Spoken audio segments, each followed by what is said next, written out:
Hi, we're here at a conference called Note Expo. I'm Joe Zentner. I'm Wayne Garrett. I'm Dan Deppen. All right. And what do we three have in common? Quite a few things. We're semi-old guys. We're former engineers. We are real estate investors. We're note investors. We all have our own businesses. And go figure, we're all interested in AI. And that's what this video is about.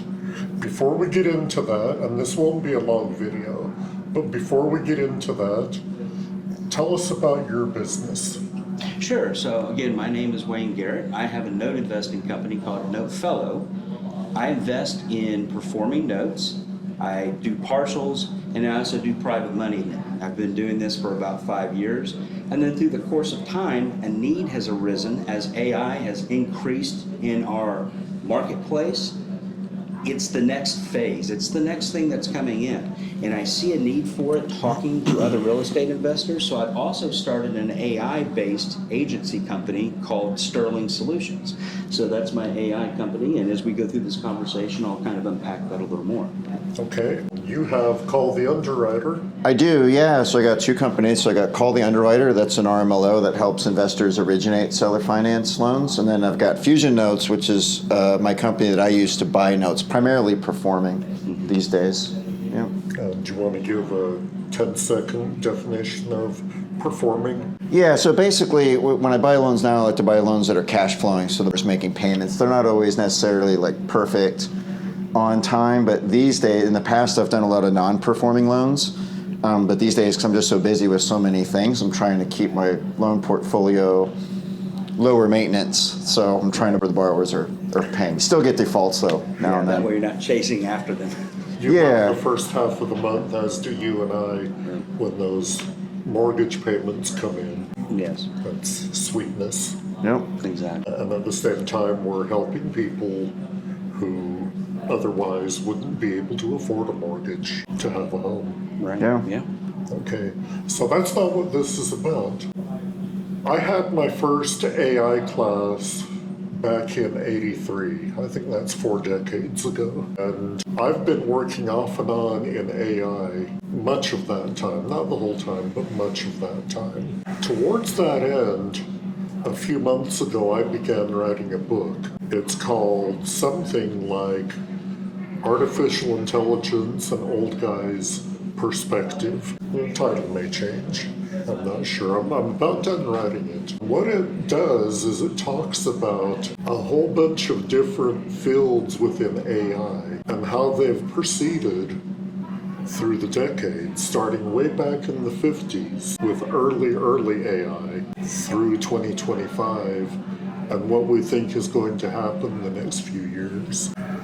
It's written for the average intelligent person on the street. However, I do get a little technical now and then, and I will highlight in light gray the really nerdy parts. It's like reading the Old Testament. If you get to Leviticus and Numbers, you may not make it to the end of the Bible. I want people to be able to skip over that. So it's my perspective of AI. AI is great, AI is terrible, and everything in between. I lay out my perspective. 2 of the first reviewers of the book will be my 2 friends. I've known you for probably 8 years, you for probably 5 or 6 years. Yep.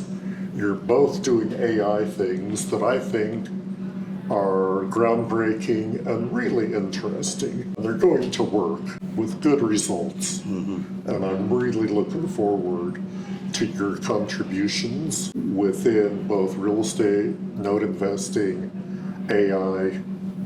See how that turns out for you. Who wants to go first with your perspective on AI or what you're doing with it? Dan, You want me to go? Sure, Okay. I'll go first, man. No problem with that. Yeah. So again, I have my company called Sterling Solutions.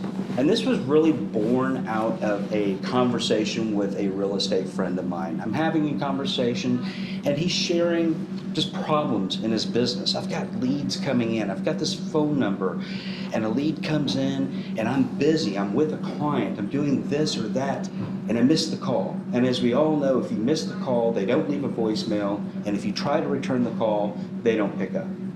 So who knows, that could have been a missed opportunity to have a new client. Phone tag. Yes. Out of that, I said, I know there's AI voice systems that exist, and I think there's the ability to plug these existing systems in to an opportunity. So let's explore that. And so the first client of Sterling Solutions was born, and we built him a lead qualification system. So this system will answer the phone, it will have a conversation. It's not the annoying systems that we grew up with press 1 to go here, press 2 to go there. We all hate those. Nobody wants to talk to that. You want to have a conversation. My AI voice systems are conversational.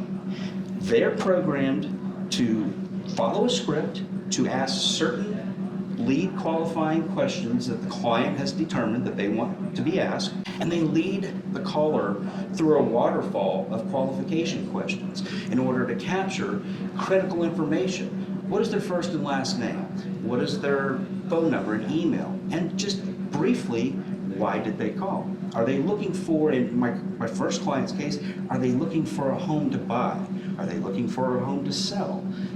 What are they trying to accomplish? And in 3 minutes, I can capture all that information, package it into a summary, load it into the client's CRM, and flag it so that they have someone in their facility that can follow up with that lead. And it doesn't matter if the client is Hispanic or if they're English. The AI has the ability to instantly flip to the language of the caller's choice just by detecting what they're speaking, have the conversation, create all the notes in English, and then flag in the CRM what language the caller called in, so that now the person who follows up with that lead is the person who can understand that lead's language.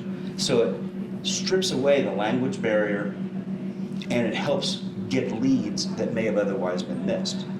And I think that that is something that's huge in the real estate space, because I see that being applicable to people who do LOs, property management, busy real estate agents.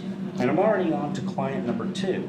And I see this expanding, and this is a way, Joe, that I think that I can really bring value into this space just with this one piece of AI.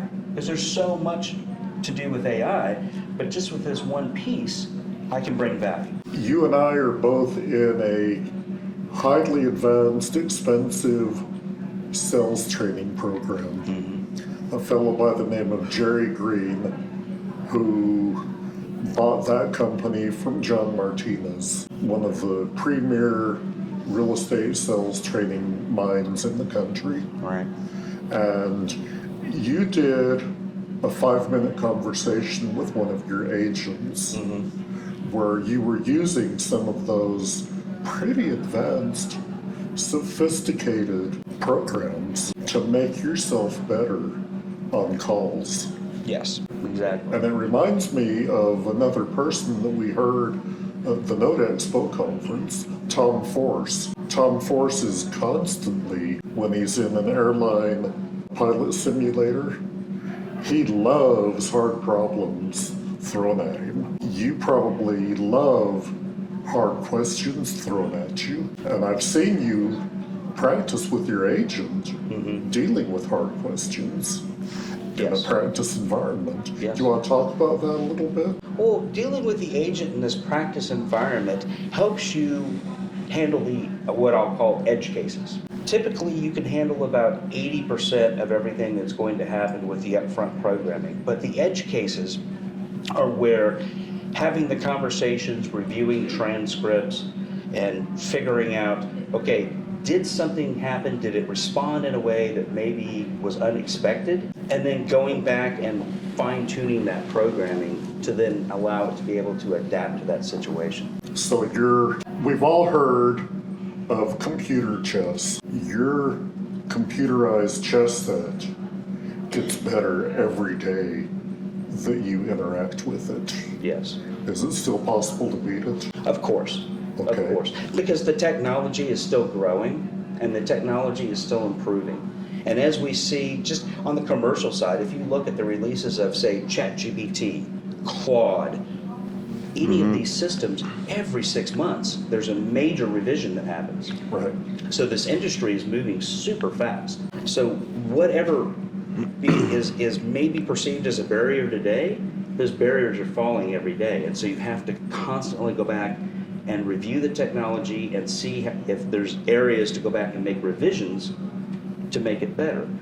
And I kind of build my system as Lego blocks, so that if there's one piece that's updated, I can change out that Lego block and put the updated piece in without having to rebuild the entire thing from the ground up. You're a classical engineer. Yes. Modules and interfaces. Those are our life. Exactly. All right. So, 2 more questions for you. What if somebody wants to engage with you to have you build a customized system for them? What does that look like? Well, Joe, what we start off doing is we do a discovery call. So you can reach me at wayne@sterlingso.com. Again, that's wayne@sterlingso.com. Reach out to me and we can schedule a discovery call. And what that looks like, Joe, is we will have a 30-minute discovery call to discuss what your case is and what problems you are having. Then what I will do is I will go off and put together a scope of work based around our first discovery call and outline what my solution would look like. And then we decide if this is a solution that we both agree to that would work for you. We sign a contract and we move forward. All right. Fairly straightforward. Fairly straightforward. Okay. And how many new clients will you be able to take on in 2026? That's a good question. I am on client number 2, and as I finish client number 2, then I will ramp up to client 3. And being the engineer that I am, with every client, you build a system on top of it. Develop SOPs and formulate ways to automate the system to build faster. Yep. In the software world, we call that code reuse. Yes, You want to write your code so it's reusable. exactly. And I'm by building these voice agents on modules, then modules become building blocks that could be interchanged. And maybe if I'm doing a custom project for somebody, there's only one piece of it that needs to be customized and the other pieces can be reused and plugged in. Okay. Because let's face it, everybody uses a different CRM. That's one of the spots that I'm seeing where the customization comes in, because my goal is to meet the customer where they are. I don't want to necessarily have a system that forces customers to use what I want them to use. I want to meet them where they are, because the CRM is one of the areas that people have put a lot of time in. Their entire customer database is in there. They may have their lead generation, everything is in there. And turning from that to a different system is not so easy. No, neither in terms of cost nor time, possibly losing customers. Exactly. So my role as an engineer and also a business owner is to meet the customer where they are and satisfy their goals. Okay, I had another question, but If you think old of it, age sucks. I've lost it. no, if you think of it, we can come back. Okay. Yeah. Well, Dan, I think it's your turn. Yeah, so I mean, I use AI in a few different areas. Nothing like as intense, quite maybe as what you're talking about. Like what I'll do a lot is one of the areas that's handy, especially with mortgages, is extracting data from docs. So if you have mortgage docs, like I like to upload that, and it can tell you kind of the key terms. So if you're doing due diligence on a note, you can upload the PDF files and extract a lot of the key data, maybe sync that up with the tape to make sure things match versus like going through what could be like a 50-page PDF. The other place it's handy is pulling transcriptions from videos. So like in the Call The Underwiter business, one of the things I'm trying to do is kind of streamline that underwriting process and make it less ad hoc and admin intensive. So I'm in the process, I'm about to hire a new underwriter, and what I've done is I've built an internal underwriting manual that we use. It's basically our like super SOP. So one of the things I can do when I'm showing somebody how to do stuff, record the video, take the transcript, and then use AI to kind of summarize the key points that I can put into the SOP, so it can kind of help transfer that that learning process for new people and help get things standardized. So that's kind of one of the main area of focus is where I kind of see it going. What you can kind of do with AI now, but it's hard, but is building agents to actually automate some of the work. So there's like some, what they call RPA tools, like robotic process automation that I experimented with a little bit. In my view, some of those a little clunky right now, but I think to your earlier point about this, like accelerating so fast, I think the point where you'll be able to not just figure out the answer and what to do, but then like implementing it, that part you can do now, but it's going to get a lot easier going forward. So I'm going to take a step back from what you talked about. We're note investors, we understand a lot about real estate, etc. I just want to define a couple of terms that I used, and if you have better definitions, let me know. When you go to buy a home, you rarely have enough cash to buy it. So you create, or a bank will work with you to create a loan for you. Part of that process is underwriting, where a hopefully smart person at the bank will look at you and look at the home and make sure this is a good match. You can afford it is the main thing. You're a good risk because the bank is taking a risk. So that's what underwriting is. The note is the actual document that the bank uses, and if you, the buyer, don't make your payments, the bank can use that to go take the house back if they need to. It's the investment for them. Yeah, so when people are doing like seller finance loans, so a bank will have like a whole underwriting department, they'll have processes and stuff for doing this. If you as an individual investor are creating a loan, you're not necessarily set up out the gate to do that. And so that's why there's like third-party services like Call The Underwiter that can help understand your borrower, the loan to value, the credit, the risk levels before you proceed and kind of tee it up for them. And then there's like this whole other compliance aspect that comes in as well that I won't get into. But well, we'll touch on it just really briefly. The early 2000s saw a lot of really bad predatory loans that were made, and there was legislation at the federal level to cut that stuff out, and that's what you're talking about, Dodd-Frank primarily. There's also the SAFE and a few other things. Yep. But it'd be really nice if there were a standard format for everybody to apply for a loan. Well, there kind of There kind of is. There's the 1003 form. Yes. Yeah. And then it would be really nice if all notes were created with the same language. That doesn't happen. And that's part of what the standardization that you were talking about is. Yeah, so every lender does things a little bit differently, right? Like there's like the loan terms, you got your loan balance, the interest rate, the maturity date, but then there's also things like late fees, and then rules on those can vary by state, or like other little terms, like no two people do them quite exactly the same way. The government, they try to make it easy. There are some Fannie Mae templates out there you can use for loans, and I always recommend just like trying to keep things simple. Sometimes people come to me with these really like complex arrangements they're trying to do, and you don't have to like reinvent loans. You can kind of keep things pretty simple. It's always easier for everybody to understand. Yeah. Okay, so calltheunderwriter.com. Yeah, so you can find me there, or you can always email me at dan@calltheunderwriter.com. Pretty easy to find. Okay. And would an individual home buyer engage with you? They would now, yeah. So if you're an individual home buyer in Texas, Florida, or Colorado, where we're licensed, then we have relationships with wholesale lending partners. We can help them find loans, either seller finance or through more traditional type lender. And there are a lot of new programs now for people who are self-employed. They have ITIN programs, all kinds of different things that traditionally just kind of fell in seller finance. Some of the bigger players are starting to move into as well. So we can help with that as well, but only in certain states right now. Yeah. Okay. And what other, besides underwriting, what other services do you provide? Yeah, so on my note buying side, I've created a tool called Note Copilot. So I've had, spent about the last 8 years buying a lot of notes, learning a lot of things, putting out a lot of content. around it. And so what I did was I created was basically a private GPT. For that's like a lot of people are probably familiar with ChatGPT. You can ask it stuff.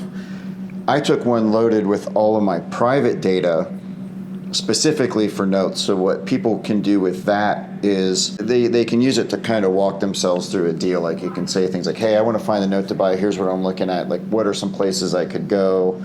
It can help through the due diligence process. It can help you maybe miss when you or figure out when you don't know what you don't know, right? You say, okay, I got an agreement to buy this note. The seller sent me these documents. What else should I ask for? You know, things like that. So the idea is to kind of have it as like a consultant that can leverage my database of experience without having to call me, right?